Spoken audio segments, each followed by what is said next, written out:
All right, so let's talk a bit about mixing basics, okay? So mixing basics, there's a few organizational things in here that admittedly don't have anything to do about mixing itself, but they are really good for keeping things organized and keeping your speed up and running, because that's one of the most important things. Whenever you talk about anybody who's been in this game for a while, they're going to talk about how quickly you need to be able to work and how you need to have everything right at your fingertips. So you need to be organized. I am not traditionally a very organized person. I was not organized growing up. My room was a mess. All my notes and everything were all over the place. I try to be organized. I fail most of the time. But with my mixes, I always try to be very, very organized. So first things first is the track order. This is not written in stone. You could change this track order, but just make sure it's something that you stick with yourself. And this is a basic track order that most people do use. So it's a good idea to use something like this. So the track order starts with your drums and percussion, then your bass, your guitars, keys, synths, sound effects, vocals, stuff like that. So if we look here in Pro Tools, we can see that I've got my order is like that right now. I've got my drums, got my bass, I got my guitars, and I got my vocals. Now this this session does not have any sound effects or keyboards or things like that in it, so it's not like everything we just listed there, but it's mostly, you can see how it works. The drums and percussion, bass, guitars, and then the vocals here. There's no keys, synths, and sound effects, but if I do add some stuff in later on, then I'll put them in here in this order. And then the drums go pretty much in this order as much as possible. If you deviate from this order a little bit, that's fine, but I would try to stick to the order, as much as you can. So bass drum or kick drum here goes in the beginning, snare drum, hand clap, rim shot, closed hi-hat, open hi-hat, then your tom drums, your ride cymbal, your crash cymbal, your cowbells, percussion, stuff like that. So we can see here, go ahead and let's take a look at my drums and let's see what we're looking at here. So we got the drum one, which is, if we listen to these, we can hear what they're doing. I'm just going to find a part of the song that has everything happening. I'm going to loop it. I'm going to go ahead and loop it like this. I'm going to solo this one out.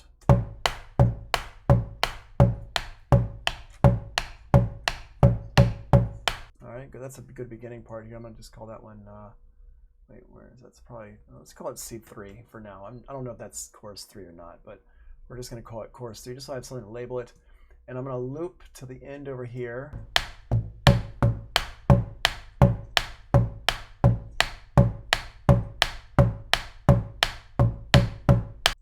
Okay, and I'm going to back it up a little bit. Let's go to here.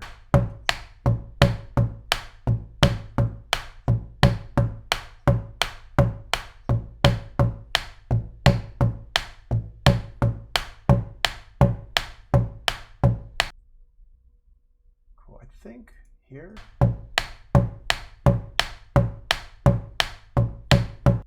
One more back.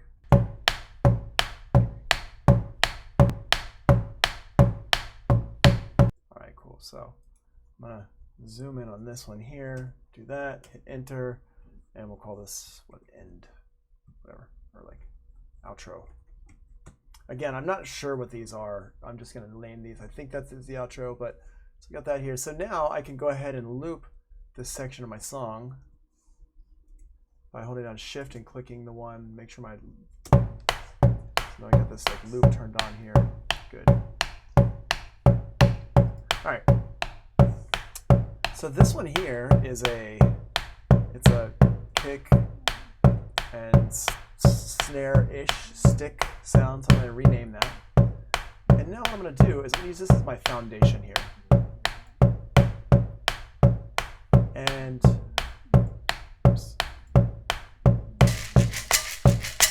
I'm just going to go through and listen to each one of these. So that's my bean can, which is like a shaker type of thing. Put that over here near the end. I've got one called shaker. Put that over here at the end. Let's go to hand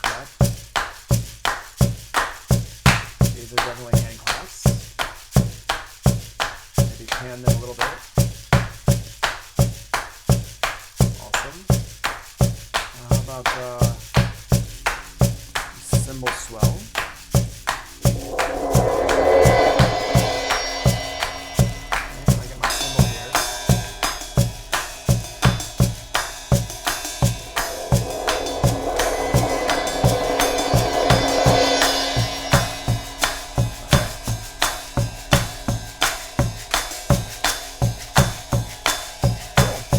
Drums here. Put my cymbals here at the end.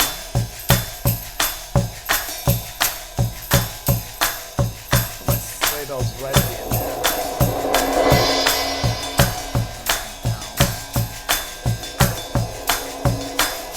Now, when we're building a mix like this, remember the important thing is we've got the order here. So the order, this is a good order. I'm going to subgroup these two claps here together. Let's call this one hand clap group. Hand claps. I hear you there. Hand claps is going to be H for hand claps. There we go. Boom. So now I can actually, I'm sorry. You know what? I'm not going to do it like this. I'm going to do actually, sorry, I'm not going to do it like that. I'm going to delete this group. Delete. I'm going to make an actual subgroup mix.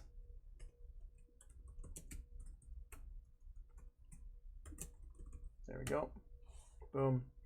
And give it a color that makes sense.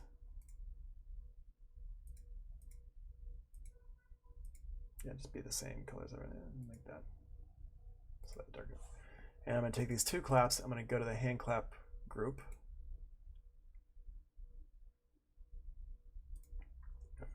And this one here is going to go to my drum group.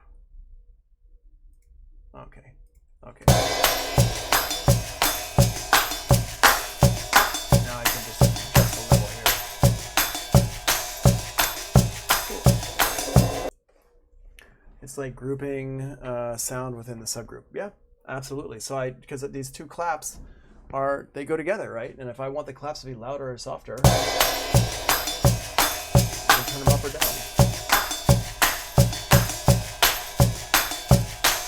Awesome. Now, so we got this here. How's our master doing?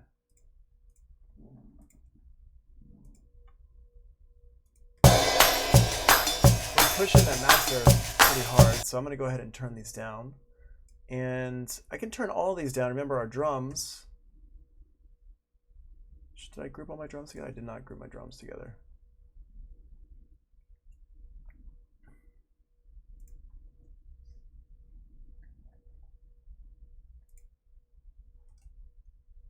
Yep, drums, there we go. Now they're grouped together, so I can just take all my drums, I can just turn them down like this.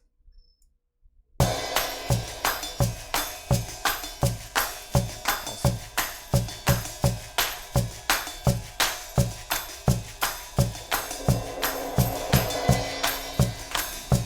Cool, now what I might want to do is, let's just go back and look at our notes here.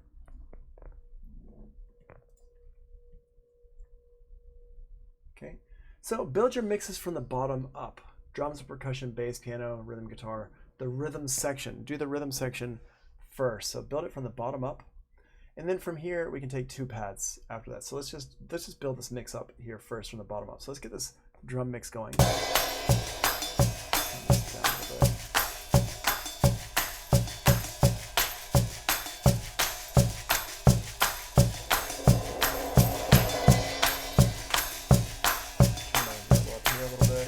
So I got that. Let me get my basses going on here.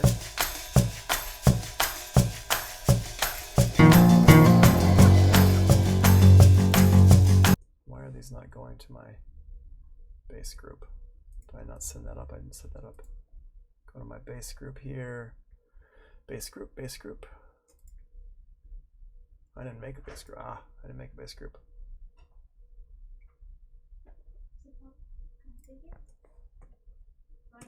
Yeah, hold on one second. Hold on, guys.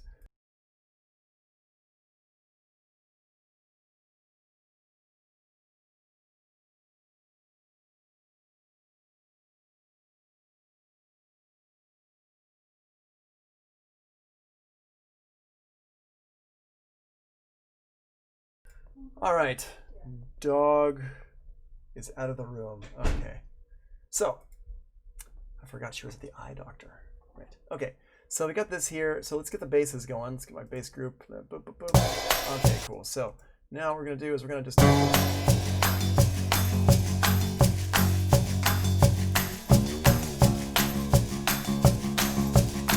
a nice little loud bass.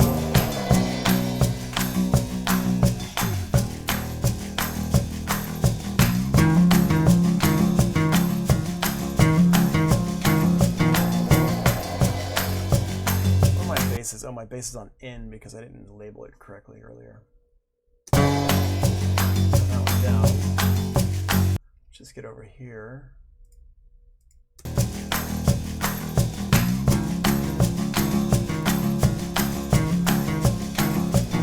And I'm just building up a rough mix here.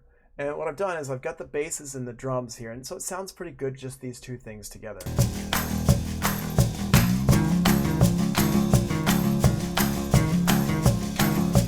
Doesn't sound perfect, but it sounds okay. It sounds pretty good. Now my drums are still a little bit hot.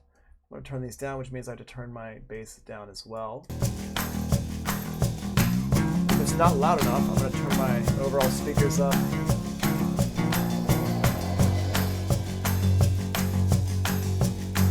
All right.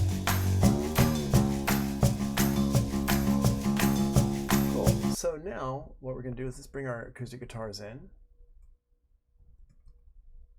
Let's see, sorry, I keep hitting the wrong key because I'm looking at things. I'm just going to look at all my tracks here. So my acoustic guitars. Okay, so we should be good with those acoustic guitars. So what we're going to do is I'm going to flip this now so I'm not soloing things. I'm going to actually flip it so I'm muting everything else and I'm bringing things into it. So all my groups are muted. So the individual tracks are still going to play. My groups are muted. So now my acoustic guitars, I'm going to unmute them and I'm going to turn these down right here. Boom, like that.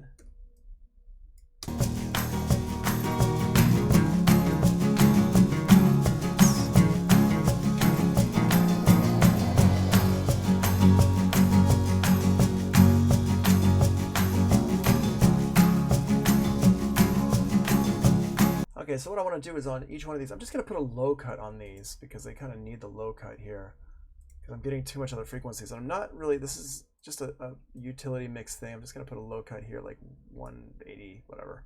And I'm just going to hold down Option and drag that across to all of these here. Now the reason why I'm doing it here and not on my guitar group is because I might want to compress these guitars individually or something like that a little bit later. I might want to put some different EQs on them slightly. Now, I want you to notice, hear the difference when I have the mute bypassed. There it is. But when I add the drums, the bass in,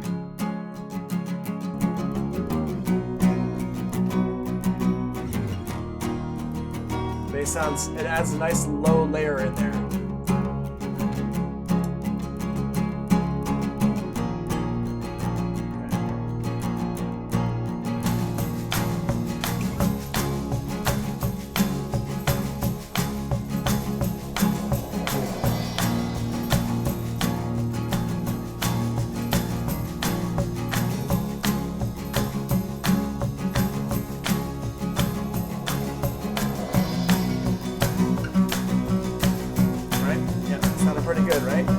Now, the reason why it sounded good is not because I'm magic. I'm not magic. I just know how to mix.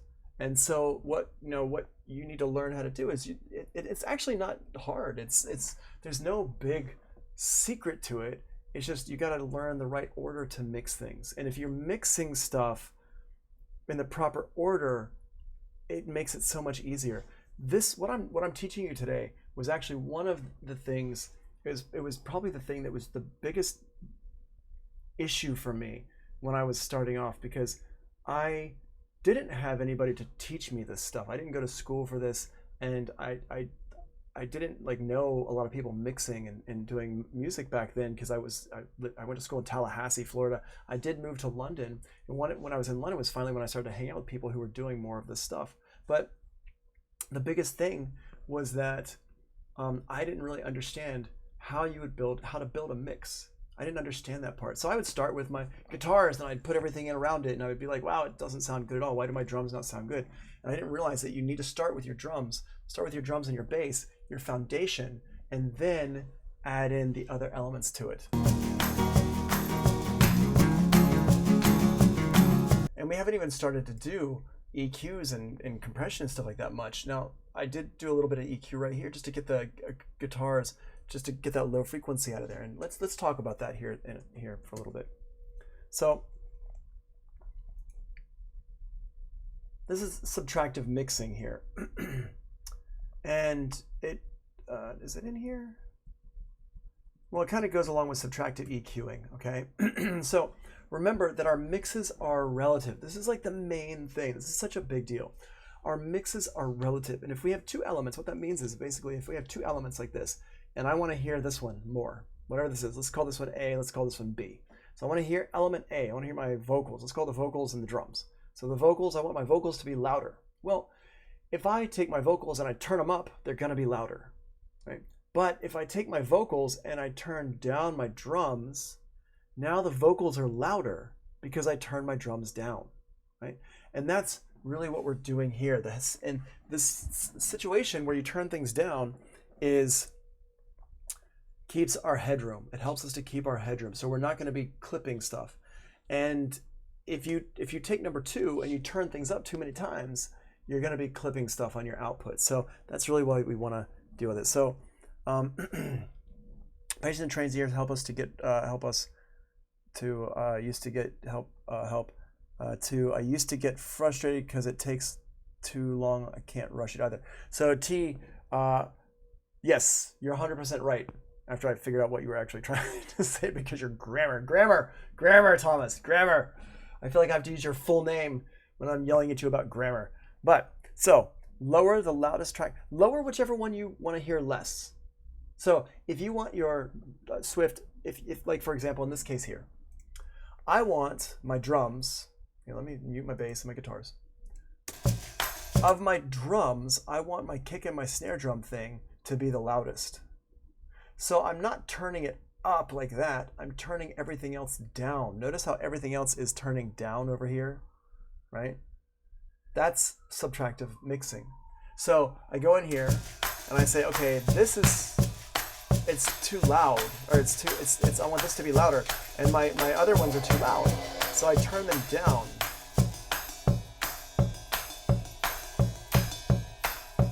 And I get this mix sounding good.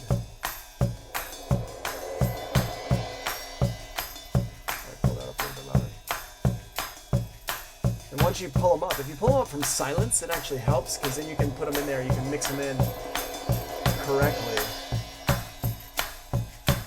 Nice.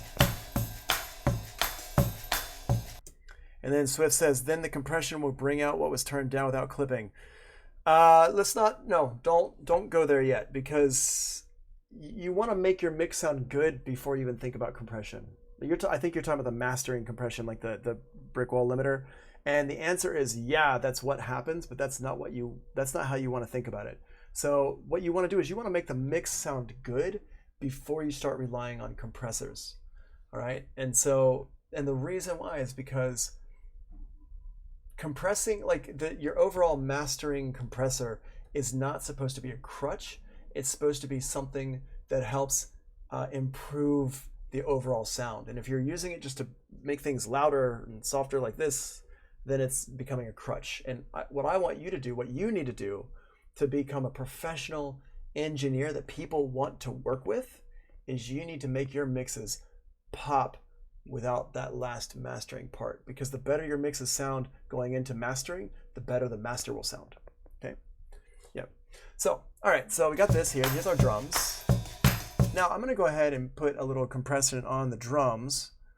Here, let's go ahead and put a little compressor on these drums, the dynamics. After saying all that, I am going to use a compressor on these drums because I want the drums to be more even.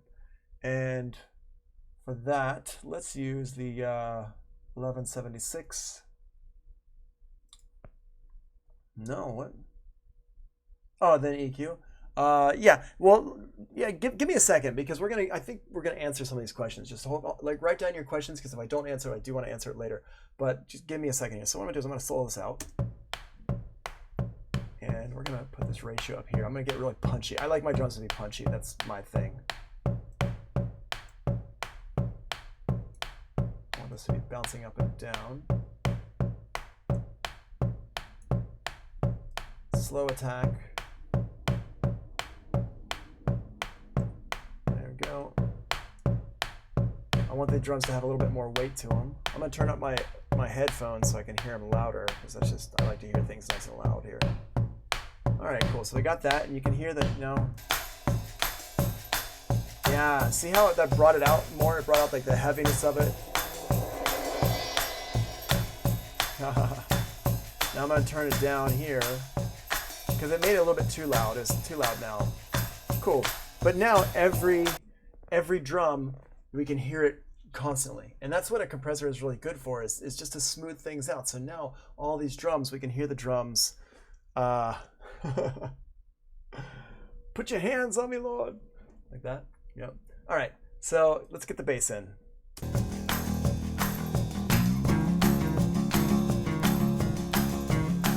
Cool.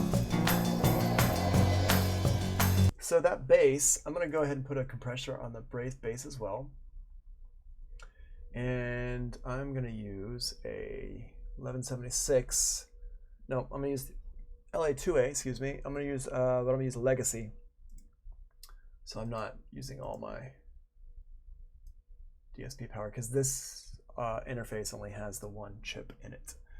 So now I got this in here. Let's see what we got in here. Anything useful for bass, finger picked acoustic? Yeah, let's use that one here. Cool. All right, that preset sounds pretty good.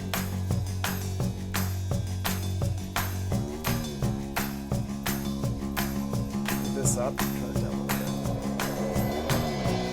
bit. Now on this second bass here, it's not really being used as a bass guitar. So what I'm going to do is I'm going to take the EQ and cut out the low frequencies, so we're just getting the nice upper frequencies of it. There we go. Cool.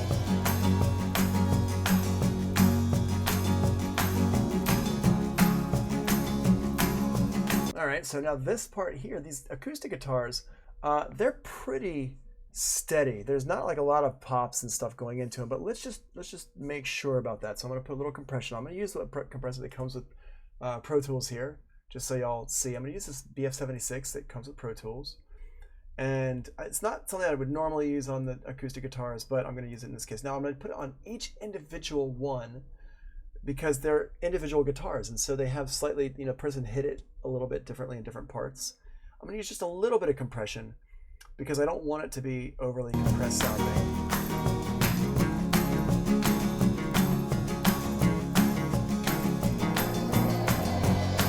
And once I get a nice setting there, I'll just put that over here onto both of them.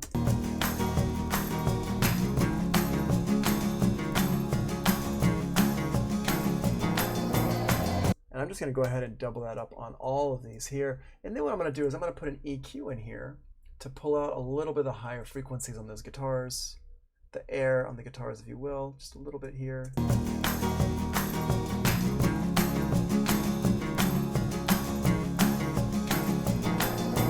Let's solo these bad boys out.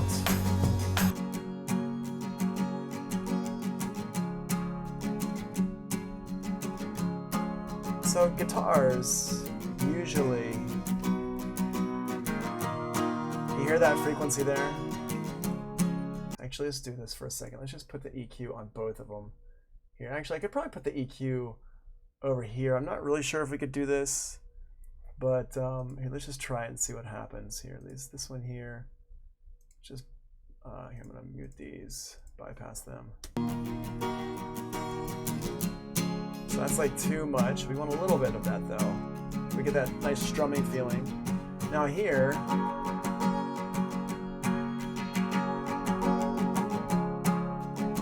maybe we want some of that meat. or down here even.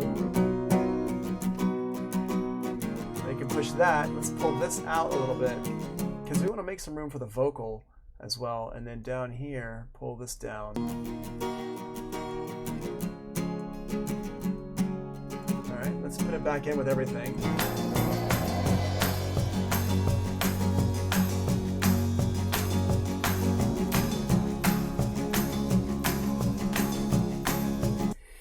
Now, if I wanted to, these guitars are all recorded with the same microphone, same guitar, same guitarist, so I could probably get away with putting this last EQ on the guitar bus. But if I wanted to copy the setting to these other ones here, what I can do is this. So this one here is that one. So what I can do is I go over here to preset and I go to copy settings, and I go to this one and I say paste settings, and now paste it in. Turn off the bypass so we can see.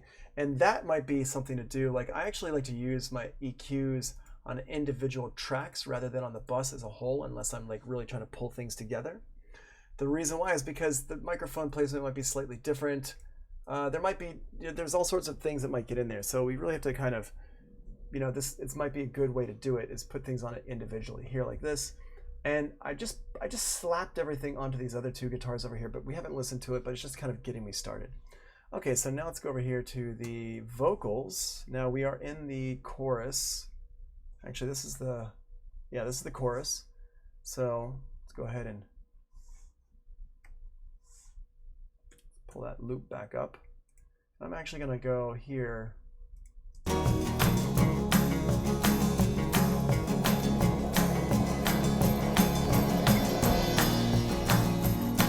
All right, so this here is that one. I'm just going to go ahead and make sure it's exactly where I need it to be. There we go. It is like this. Let's put it right here on this drum loop here. Turn off all my groups. Just want that one right there. Boom. So I'm going to put the right there on top of it. So I just have a nice solid loop. Give it a name. This is the bridge. Boom. And I'm going to go ahead and loop those two. And now let's listen to our vocals. Now, actually, before we do that, let's go back here and look at this notes. So what have we done so far? We built our mix from the bottom up, so our drums and our percussion, our guitars all sound pretty good. And from here, there are two paths that we can take. They're both equally valid, and I've heard different engineers talk about both of them and how they use both of them. One is you mix all your instruments. The other one is you mix the vocals. So one is you mix all the instruments and then the vocals, and the other one is you mix the vocals and then the instruments. This song is mostly just rhythm section and vocals. So it doesn't really matter how you do it now, because really everything in the song is the rhythm section. There is some other stuff in there, but not really much of it. So it's really just mix the instruments and then you mix the vocals. And that's just how this song is. Every song is going to be a little bit different, but you kind of have to identify which instruments are the rhythm section and which instruments are not, which instruments make up other stuff. And so different songs are different. But with this one here, I've just mixed the instruments. So let's go ahead and do the vocals for this main section here. Well, let me make that. All right, boom. Okay.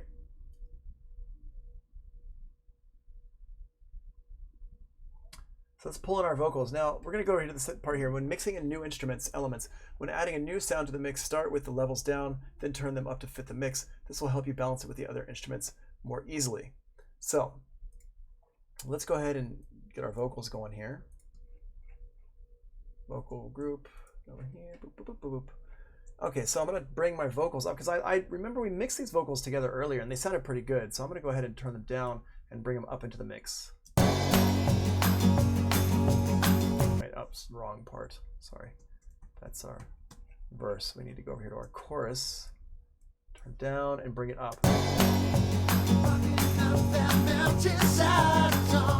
You said you were the one I will follow.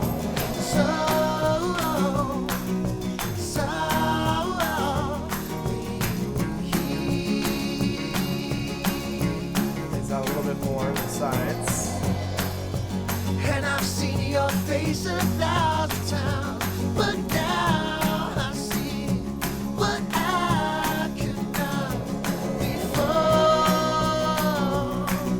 So much more.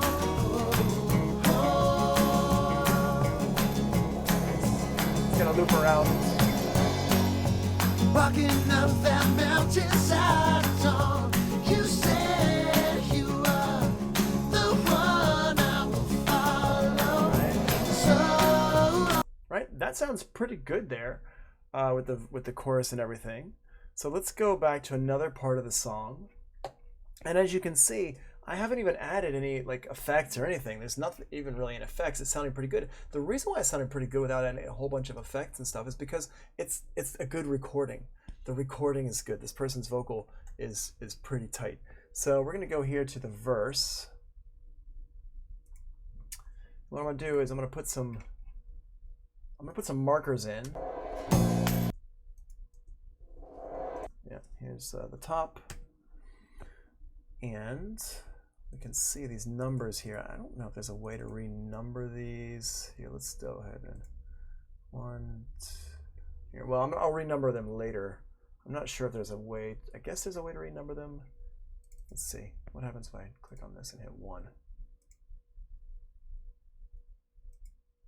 Oh, I just erased my other. Okay, that's funny.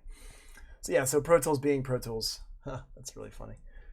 So what we're gonna do here is we're just gonna put this in like this and go to.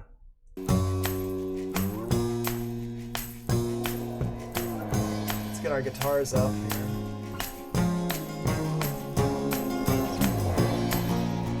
wanna feel your word, embrace me like skin across your bone. All right, now what you'll notice is those vocals are too loud for my taste, and I didn't realize they were unmuted, so I'm just gonna go back in here.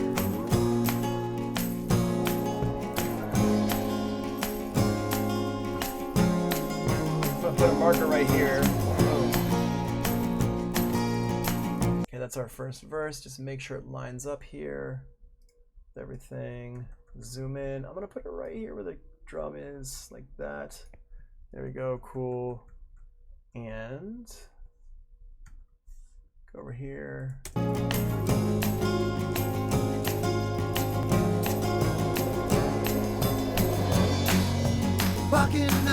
Okay, our chorus is back, and the chorus should have the same mix. Not necessarily always, it depends, but this chorus, I think it mostly does, although we might have to write some automation. But let me just go ahead and put this marker in here. Oops, not that.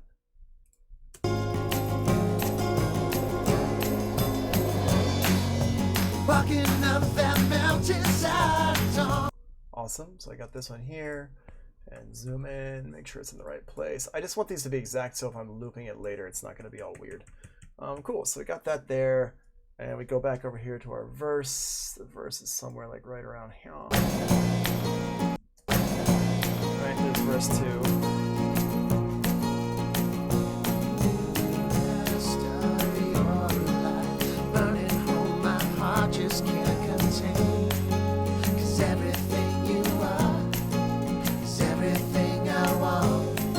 So I think the way this person's singing is a little bit different from verse 1 and verse 2. Let's just listen to verse 1 here. Wanna feel your... Yeah, hear how much louder that is compared to verse 2. Wanna watch you... Oh, we are... Wait, hold on. Where was I? Why is it so loud now? Wanna watch you wake up every day. Oh, yeah. For the rest. So we need some compression going on here, definitely, or some kind of automation dealing with it. But you can see here how they're getting lower. Like the very first part here is pretty high up, pretty loud compared to all this other stuff. So we can do a couple things here. One, we could go in here and edit this here and just turn this down. Or we can put a compressor on there. So up to you how you want to do it. I would actually go in there and turn it down, but that's because I get in there and I get super picky with stuff. But we're gonna put a compressor on there. We're gonna do that a little bit later. So we got that. So basically though, I think we have a decent little mix. Let's go ahead and, where's our bridge? Put the next marker in here. Oh, there's probably where. Walking up that Oh no, that's the chorus. Double click.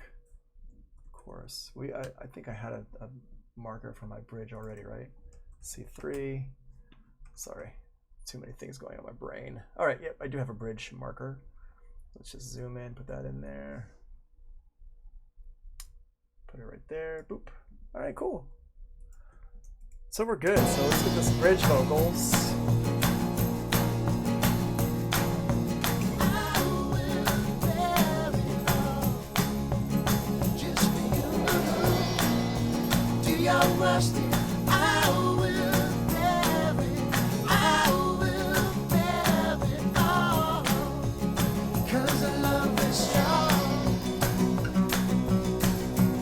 Now here's where everything starts to get a lot more like, it starts to all make sense a little bit more. Hold on, let me just get my guitars out of here so we can get these. And I'm going to tell you why it's starting to make sense finally, and why we went through all that work in the beginning is because, let's get to our guitar solo here. Whoops, don't move you. Just click. And turn the guitar solo group down.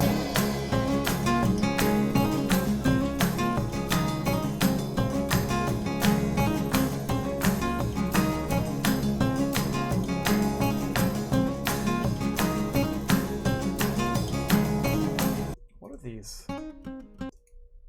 Oh, it is, okay. It's doubled up.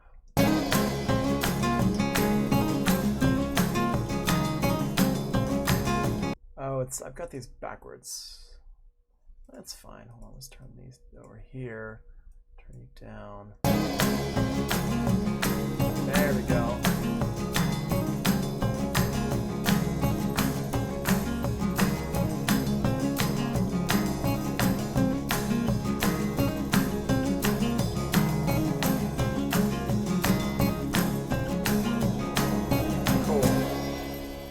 That sounds good. Okay, so now let's go through this, and with the reason why all this starts to make sense more now is because if I go through and I show only my aux tracks, now I'm just looking at my subgroups of things. I've got all my instruments mixed within the groups, but now I can go into these and I can say, okay, my hand claps are a little bit too loud, or my drums are a little bit too loud, my bass a little bit too loud, my acoustic guitars, my solo guitars, my vocal, verse, bridge, chorus, whatever. And then I've got over here these here. And this is really where we want to get to, because now I can go through the beginning.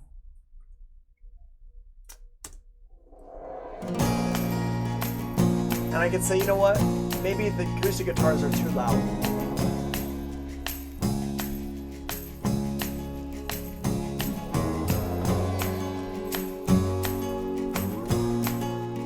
Now, whatever it is. And I can mix these individually.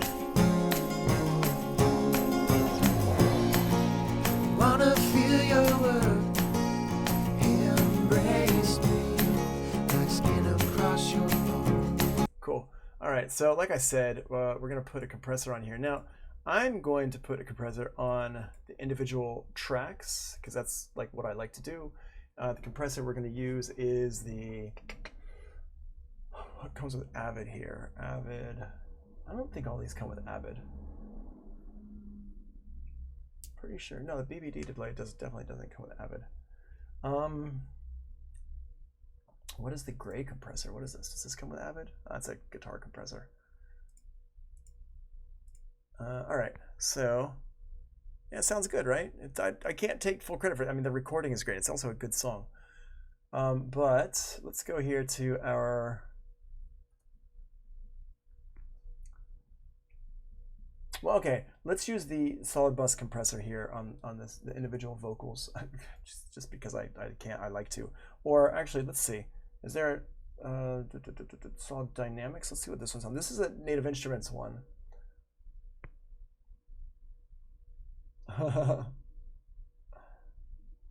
This is a Native Instruments one. It's pretty good. I'm just gonna go ahead and put a little compression on here. Let's just go to vocal. And make sure we're not over compressing things. I'm just going to solo this one out. Put it back in the middle here. Where are we? Let's go to the verse here. I wanna feel your words, Embrace me like skin across your bones, like skin across your bones. Okay, so I saw the summer sun rising without you. okay, we can see there's a little bit of compression if I turn it up, I wanna feel your words. right, like that. Embrace me like skin across your bones. And what we really want to do here, let's turn this one. Let me see. Let me get my inserts and sends here. So what we want to do is, let's bypass this. Listen to how loud it is without the compressor. I wanna feel your words.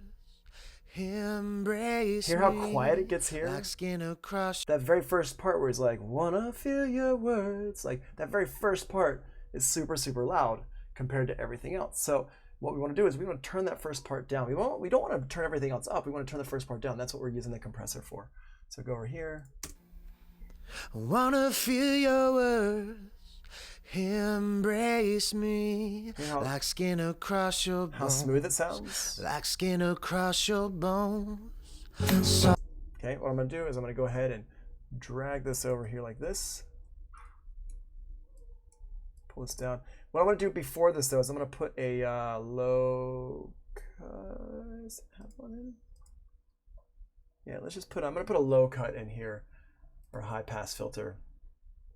Put it at 150 and make it really slight just to catch those frequencies there. And I'm just going to pull this across to all of these vocals here. And I'll probably end up using the same one on all of them, but let's just listen to this. Wanna feel your word. Embrace me like skin across your bones. Hear how smooth that sounds now? It just sounds so smooth on those vocals. It sounds great. And I haven't done much. Wanna feel your word. Embrace me like skin across your bones. Like skin across your bones. What I'm going to do is I'm going to take these and I'm going to put them over on all of these over here. Option drag, option drag, option drag. Same thing with these. Option drag, option drag, option drag, option drag. And yeah, it sounds great. And just in case you're wondering, this compressor here comes with the Native Instruments stuff. So if you buy the complete package, it's one of the things you get with that.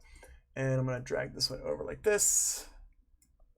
And I'm just going to option drag it over to all these. There might be an easier way to do this with, but let's just take a second and do this way because I don't know if there is an easier way to do it. And you might be going like, whoa, Tony, hold on, you're using a lot of the same thing on every single thing. Yeah, I am, just because it kind of works on this one. Now, I definitely would take time, if I'm really tweaking this out, I definitely take time to make sure that each one of these is kind of working correctly on everything and make sure it's not over compressing. But let's just listen to it like this right now. Just a rough mix anyway, so. Okay, okay, let's. Wanna feel your word. Embrace me like skin across your bones. I'm gonna turn off my, not turn them off, but I'm gonna hide all my other tracks. So I'm just looking at my main ones here.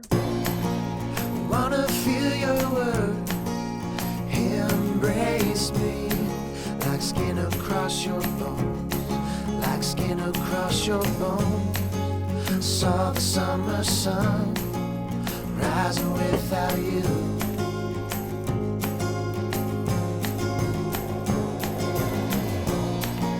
I wanna see your eyes staring back at me, and all the lives we're living in between, following ourselves, following our hearts.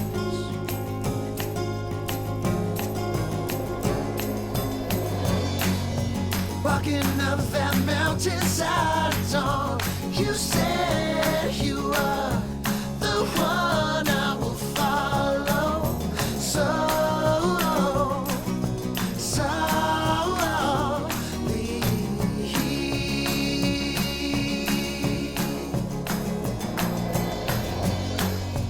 And I've seen your face 1,000 times, but now I see what I cannot before. So much more.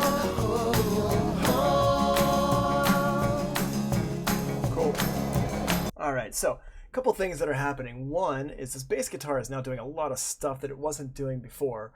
Two, what I did was I went ahead and popped those main vocals, the harmonies out to the sides a lot more. So we have a lot more of a side thing happening. That's just a me thing. It's just a mix. I like things tickling the outsides of my ears. So now let's go ahead and mess around with this bass guitar too here. The reason why I did this is because some parts of this bass guitar I've noticed with this song is that it's doing like little pick things, like here, let's just solo it out. Like this. Other times it's doing things like, let's see. That one's fine, let's see. Okay, but there's another part in the song. Oh, it might be over here. No, here? Yeah, here in the bridge. Okay, that bridge, first of all, I want to actually take that part and duplicate that onto its own track. So I'm going to duplicate, right click, duplicate, make one duplicate, boop, like that. And I'm going to get rid of all this other stuff because this is what I need. Just that one part in the whole song, yeah, is there. And we haven't gotten to it, so I'm just putting it across there. And it's going to be called bass guitar deep. And we'll come back to that a little bit later on. But with these here, I want this guitar to pop a little bit more. It's not, we don't hear it much in the mix.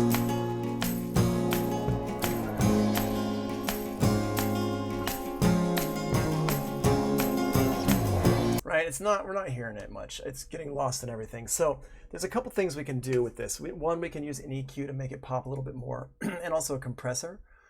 Just to make it a little bit smoother. So let's put a compressor on here. I'll use the BF76, which is one that comes with Pro Tools. You might be noticing I'm not using the Dyne 3 compressor limiter. I actually hate, I actively hate this compressor. Actively. You know what might be a good one to use would be the channel strip. There we go, channel strip. This one has a compressor in it as well. I'm going to turn off the expander gate. I'm going to turn off the dynamics of the filter. I'm going to just have the dynamics in here. This one might be a better compressor to use, actually.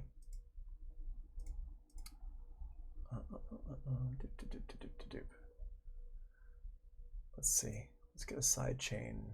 Is there any, I mean, not a side chain, a preset. Is there any good presets in here? Bass, acoustic guitar, folk. That's going to have everything. I'm just going to use here. I'm just going to use this ratio. I'm just going to do it by hand. My ratio up, my attack, set that to like, I don't know, 10, 12. Depth, release, should be fine. Let's set that release down. Let's set the attack up a little bit faster, actually. Knee, no, I don't need a knee.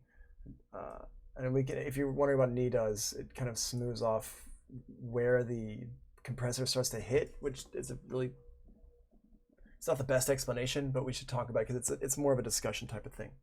Then my threshold, Rilla, also, I did not notice when you came in here. Oh, I got you here. Okay, cool. Yep. I'm missing. Oh, Johnny, you came in late. Came in here at some point. I saw you come in. Oh, that's the wrong. Actually, hold on a second. That's the wrong time. Rilla, when did you come in? I didn't see you come in. And then Johnny, you came in half hour late. Okay, I got you.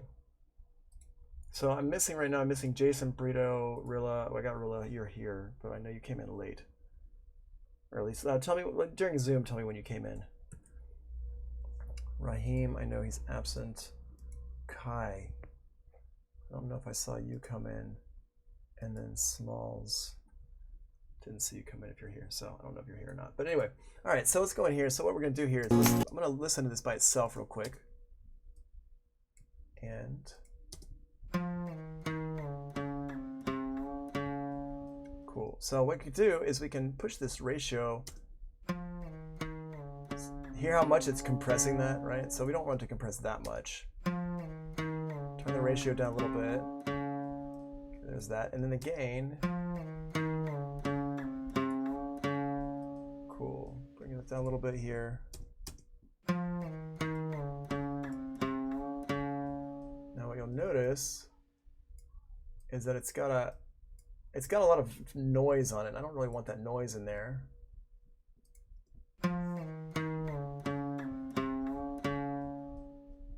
But to be honest, you're not going to hear that noise in the mix. I don't know. This is one of those things like when I solo things out, I start to listen to it, but maybe I shouldn't be soloing it out like this. Now, what we're going to do, we got this channel strip in here, and we got that compressor going on. I'm not sure why the channel strip is purple. But we're going to go in here with our EQ, and we're going to use an EQ in here. And let's see, is there an EQ that comes with Pro Tools? It's not the garbagey one. I guess we could use the channel strip if we wanted to. The channel strip is basically everything. It's got the EQ, compressor, everything in it. But I am going to use not the EQ. Let's just use the EQ that comes with Pro Tools. This one's okay. Choose that there. I'm going to pull the low end down. Okay, so now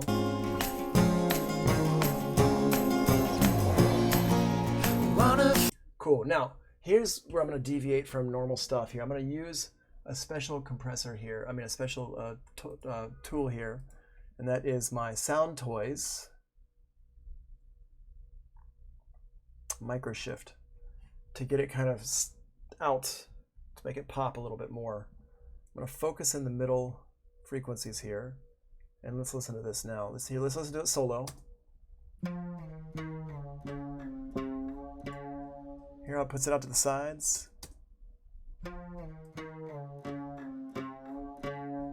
Get that little thing like that, right? Now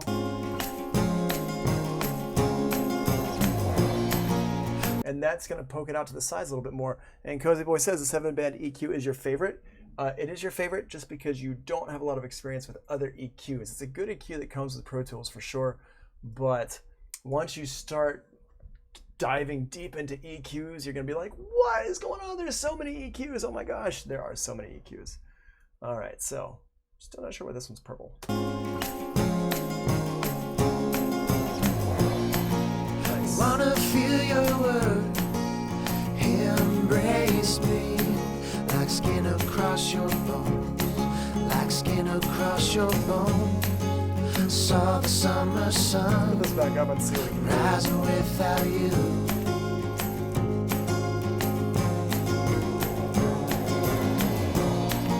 I wanna see your eyes staring back at me, and all the lives we're living in between. Yeah, I'm still missing these here. It's not super important, but I think I'd like to hear it a little bit more. I'm gonna push it, and you know, this is like one of those moments where it's like, all right, you got to really mess with the frequencies and see which frequencies are that you're missing in here. Let's just here solo this. I'm gonna take the delay down. Cool. There we go. Try a different style here. Yeah, I kind of like that one. Let's see what it sounds like we can hear with everything else. All the lives we're living in between. Yeah, Following. we're still losing in the mix. It's like the type of thing where if you're not paying attention to it, like if you're just like on the outside listening in, then it's not gonna like, you're not gonna miss it. It's not an important part, so I'm not gonna spend that much any time with it anymore. T says you're not putting Echo Boy on. Such a nice delay. I'm not putting Echo on because I'm not really going for a delay sound. I'm really going for a spread. And Echo Boy is an amazing delay, but for something as utility as this type of thing, where I just want to get a nice little widening of the sound, micro shift does the job the best.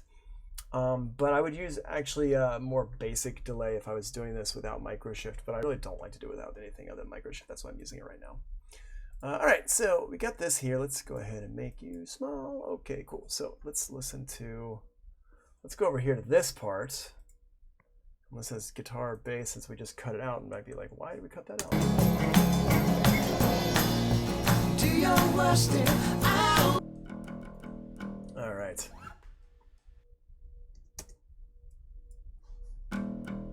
Let's loop from here, the bridge to the outro.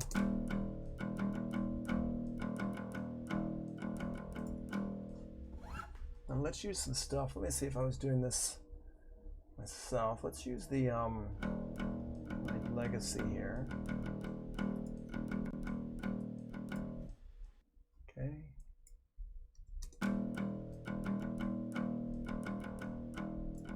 Cool.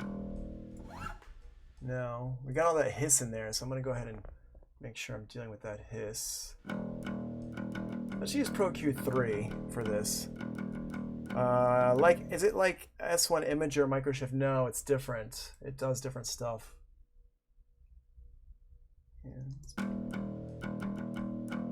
Cool.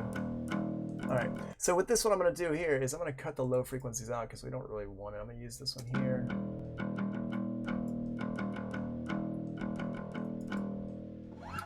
And what I'm gonna do with this is, instead of using like a normal, I'm gonna use a high pass, not a high pass, I'm gonna use a high shelf.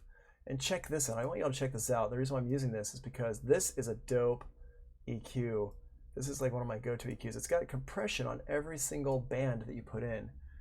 And I can go in here and I can adjust the threshold.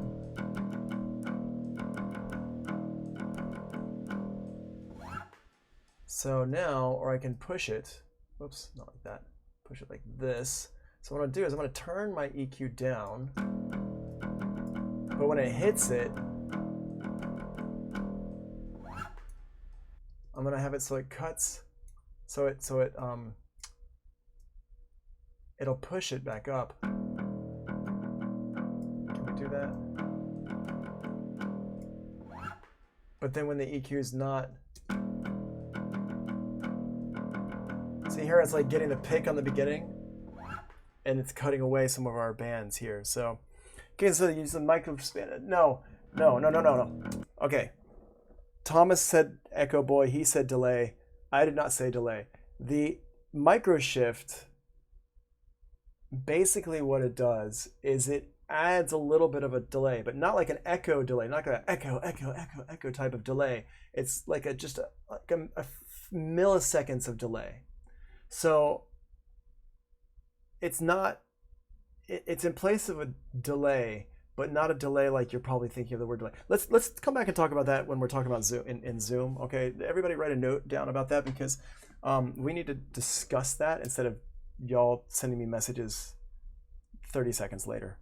Unfortunately, it's not a great discussion for Twitch right now, so we'll come back. But all right, so I got this in here. Hold on, let's get rid of your.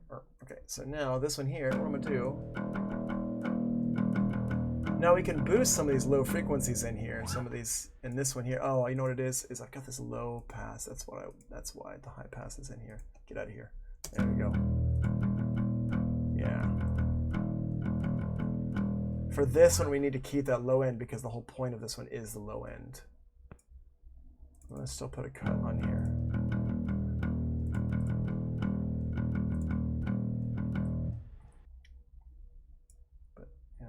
Maybe not a brick wall. But we want to get some low end going on. There we go. All right, so now let's listen to that with everything else. Do your worst and I will bear it. I will bear it all. Just for you. Do your worst and I will.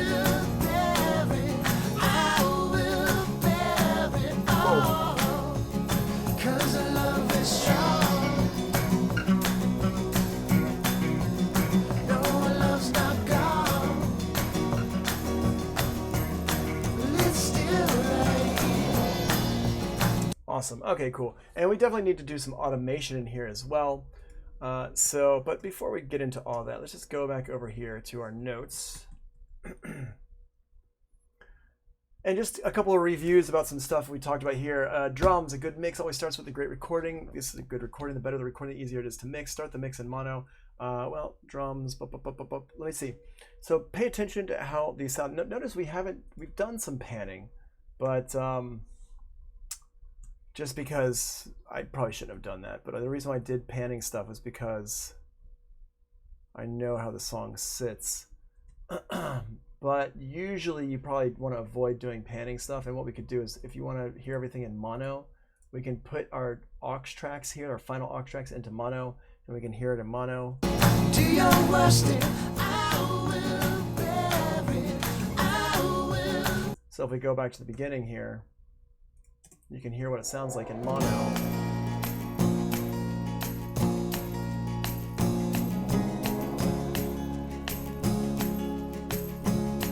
It sounds pretty good in mono.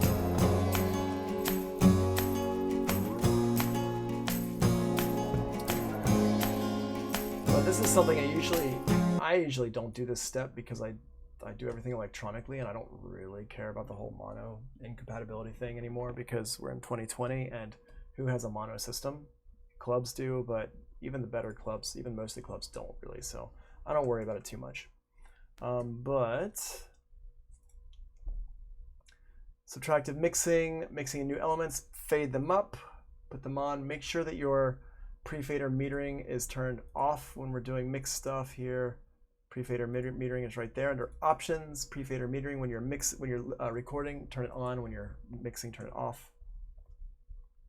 Solo safe. Hold down Command, click the solo button. Always solo safe your aux tracks. Never solo safe your audio tracks. Subgroup mixing, what we started off talking about. When you're thinking about this stuff, think sectionally.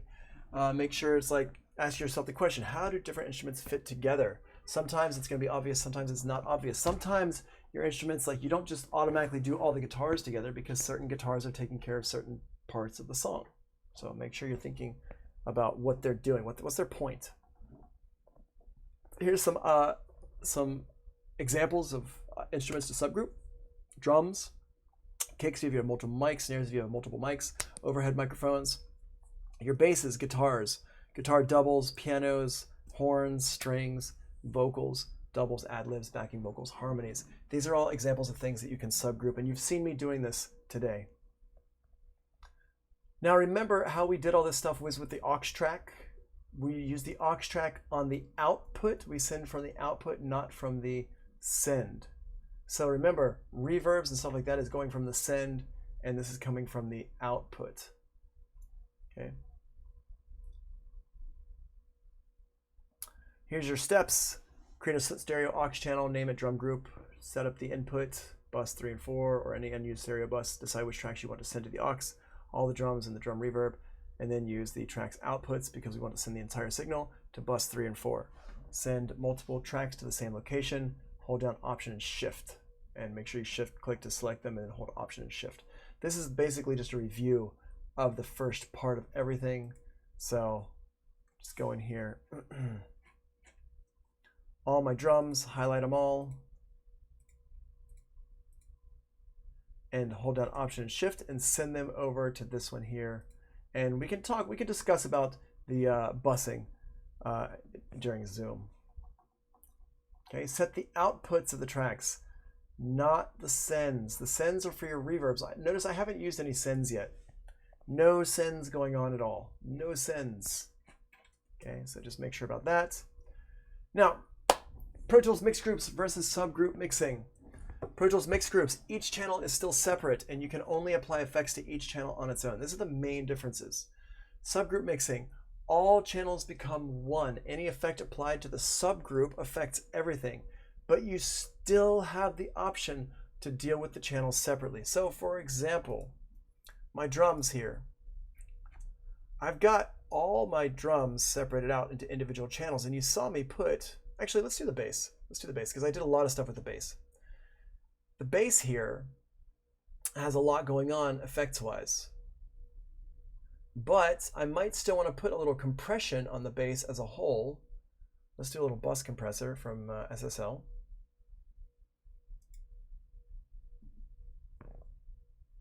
And that'll just tie the bass together. So I go over here and I solo. Where's my bass grow? It's in. That's right, bass, boom. Okay, so let me solo that out. I'm gonna go into my verse here.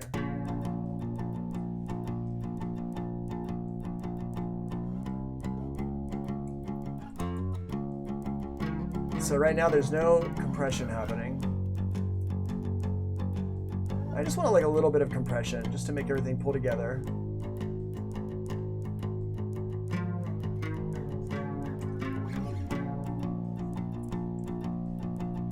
not more than 4 decibels.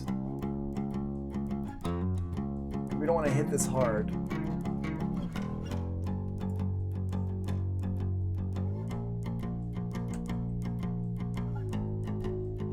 Hi, Dan and the Man's Man. All right. Now, you're probably not even going to notice a big difference here when we're messing with this, putting this glue compressor on here. Basically, I was doing just pulling things together a little bit. So let me go ahead and add one in here to my drums. Let's listen to the drums here.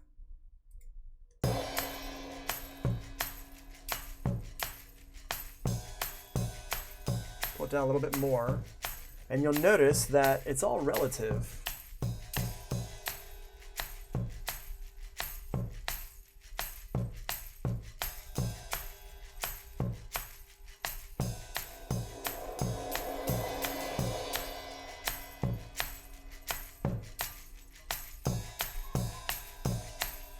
I'm using different levels, different settings for my different drums here. Or for my different, for my different instruments, my different groups. And you can hear it's very slight difference. It's a little bit louder because I have a little bit of makeup gain going on, which I could turn that down. This is on, this is off. And it kind of just pulls things together a little bit in there with it on. And I've seen your face 1,000 times, but... And so the difference is really, we've got all these individual effects on individual tracks, but then we can also put an effect on all the instruments together, and they all kind of affect each other and they kind of blend them together. So that's something that, again, it might take a little time to wrap your brains around because it's not a beginner's concept, it's an advanced concept. It's important to understand when an effect should be applied to an individual channel versus a group of channels. One is not a replacement for the other. So what I mean by that is putting an effect on the individual channel is not the same as putting the effect on the channel group. So you can't just say, oh, I want less low end in my kick drum and throw an EQ on your group, because it's going to suck the low end out of all your drums all as a whole. And so your snares aren't going to have it, like other kicks, other toms, those things, you know. And so you really have to address each instrument individually and then address your group, your thing as a whole. So it says, Spark NL says, what does it technically do when you say it glues things together, brings tracks for a certain frequency to the same level? So this is a great question, Spark. NL is NL for Netherlands. Is that what that means? Basically, when you say it glues things together, it basically means that it kind of pulls them so the lower frequencies are up a little bit, the higher frequencies are down a little bit, and then the ones up here also affect the ones down here. So you hear, like, articles will talk about, it's like you'll hear engineers and articles and people talk about it's like the glue that holds it together. It's a hard concept to explain. But basically, when you've got the compressor on the bus, what you're listening for is it making it sound like a cohesive group and not kick, snare, hi-hat, blah, blah, blah, all individual things. And it's a very subtle difference. It's a very, very subtle difference. And it's the type of thing that it took me forever to understand myself, because you have to hear it. And it's going to be one of those moments when you hear it, you're just like, oh, I get it now. But it might take a while to hear it. Until then, it's going to be very frustrating. And it's going to be like, what are you even talking about? Well, what we're talking about is kind of the blend. It's blending them together. And so they call it the glue that holds it all together, because think about how glue works, right? Glue, if you put like glue in a, you could also call it oil, I guess, but like glue, it kind of goes in there, it kind of gets into all the bits and pieces, all the crevices, and it makes it stick, and it sticks together, it holds together. And that's what we're doing. We're making our drums kind of sound like a group, like a cohesive mix, like one group here. This is especially important if you're mixing electronic music where you've got everything individual, you want it to sound like a unit, one unit. And so, but yeah, it's really what we're doing is, it's like pushing down on the hamburger before you bite it. Yeah, it's like smushing it together. So really what a compressor does, going back to what compressors do, is they take our high levels and they bring them down. It's like riding a fader. I could do the exact same thing if I go like this. I could go into here and be like, wanna feel your word. And I could do that. I mean, obviously I can't do that because it's gonna sound very different. But that's what a compressor does. It just turns things down. Well, what happens is when you have everything together, the compressor is turning everything down based on the loudest part. So it's kind of affecting everything at the same time, rather than just putting a compressor on the kick drum, which is going to turn just the kick drum down. It's just the kick drum. It's not affecting our shakers. But now we're affecting everything. Everything's being kind of put together. That's kind of the best way that I can describe it, because it's a hard concept to put into words, but it's a good one to think about, because I think that the more you think about these things and the more you start to understand what it's doing, the more you're going to be able to apply it to lots of different scenarios correctly, you know. All right, so there. Now I'm gonna stop. Am I gonna stop here? I think I'm gonna stop here. Hold on a second. Let's just see what's in the. Oh, right. Okay. Okay. There's one more thing here. Let's put some vocals in here. I mean, some vocals. Let's put some reverb in here. Vocals. I'm gonna go ahead and solo out my drums. All right. So my drums.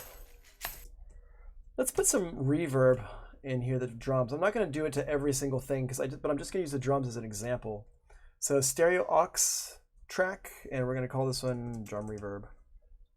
I said we're going to call it drum reverb. Not all caps because we're not shouting. Boom. Okay, so there we go. Now what we're going to do is we're going to start with a couple things. One, I'm going to put the reverb in here. I'm going to use we'll use the deverb because y'all have it. If you have Pro Tools, you have deverb.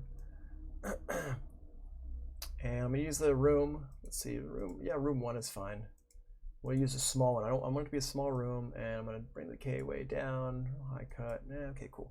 All right, and I'm going to put this on a bus 5 and 6. I'm going to rename this one right now since we're here. I'm going to call it Drum Reverb, the name of the track. And I'm only doing that because I know where I'm sending stuff. Okay, so we have two options. One, if we want to put the reverb on the drums as a whole, we could just send the drums as a whole to that reverb. Let's just go ahead and do that. Bus, drum, where are you? Drum reverb. There you are. Boop. Turn it up. And now let's listen. Here it is, completely dry.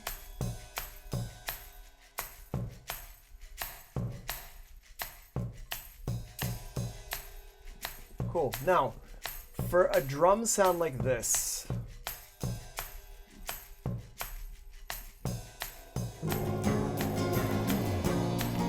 I wanna see your eyes staring back at me, all the lives we're living in between. Okay, so for a sound like this, it actually works okay with everything in the same room. And the reason why it works okay like this is because this is like a live recording. Everybody, it sounds like a live recording. Maybe they went through and re-recorded the cymbals and shakers later on. They probably did that, but it wants to sound like everybody's in the same room. So Wanna feel your word, embrace me like skin across dry. your bones, like skin across your bones. Too much reverb. Saw the summer sun rising without you. Just right. Now, reverb is one of those things where if you are listening on your headphones like I am right now, reverb, it's going to sound completely whack when you listen to it on speakers. Sorry, I just caught my watch in my microphone. It's going to sound completely whack if you listen on speakers later on. So you need to make sure with reverb, you need to make sure you're monitoring on speakers and you're testing it on speakers and stuff, because it's one of those things that sounds way too much on speakers compared to on headphones. On headphones, it sounds about right, and then on speakers, it's probably too much. So I don't, if you're listening on speakers right now, I do not know what's happening with that reverb. Sorry. So all the drums, they mix together really well just because of the acoustic nature of these drums. But let's say that we're not going to do it like this. So I'm going to go ahead and turn that off. And we're going to send our drums to the thing, to this reverb individually. So this kick and the snare, I'm going to go ahead and hold down Option and drag it over. Turn this one on there. So now let's just solo this out. My reverb is soloed out. Whoops. Off. There we go. All right. There's our reverb. There's just the normal reverb of whatever room they were in. Now, the question comes up, and this is kind of what we're dealing with. Here's the notes. Here's how we send to our subgroup. The blue channel, these blue effects here only affect the individual channels. These affect everything. Let's go over here to our reverb. So now we have a reverb in this situation. So in this case, we are sending this kick, snare, all this stuff over here to a reverb, and the reverb is outside of the subgroup. This is a question I get a lot. Should I put the reverb into a subgroup or outside of a subgroup? Now check this out. I've got my reverb here. Let me change the color here so it's more closer to our drum. Boop.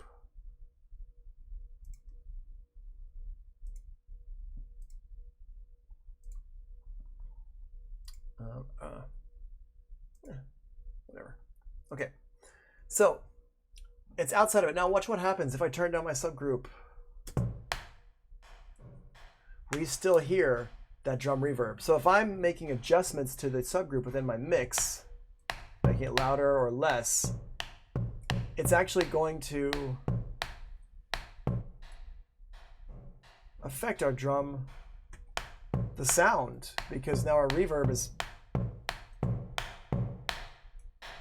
hear that? Okay.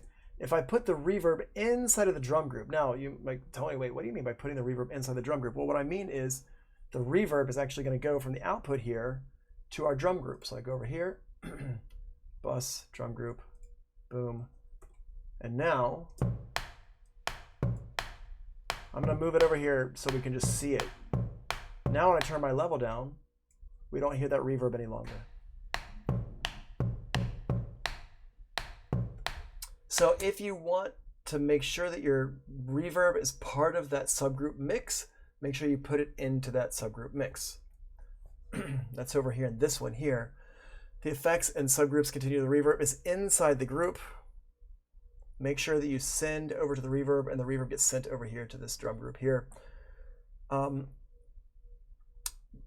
This is fine for this kind of scenario where we are not over compressing our drums, because this is a very natural sounding drum kit. This group is very natural sounding, so it actually sounds fine with this little bit of compression we have. But if I was over compressing this, doing some really crazy over compression stuff, that reverb is going to start coming out more and more and more because of the way that these things work together, because of the way that reverbs will, if I'm doing a lot of makeup gain and crushing the top down on the drums to make them kind of like parallel compression, then it's going to make the tail of the reverb come out a lot more.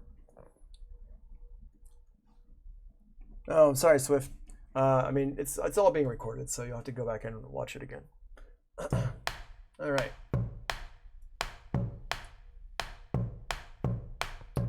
Cool. So what I'm going to do here is I'm going to take this and apply it to my other ones here. Let's get the hand claps involved.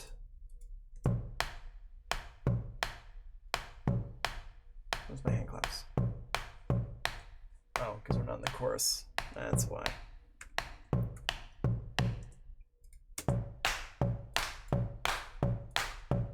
I can have more. And this is nice to have this because now I can affect my individual sounds, how much they're going to that reverb individually, which is maybe I want to do. Maybe I want the hand claps to have more reverb on them. Maybe I want them to have less reverb. I'm not compressing. We're talking about reverb stuff, but at this point, you have to watch the video, unfortunately, because it's gonna be there's like a lot of stuff I just covered. Okay, let's get our can open over here, and again, right there it is, and I'm holding down Option to drag it over.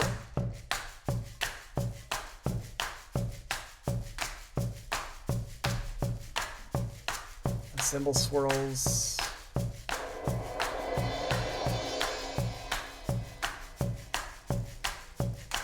Crash cymbals.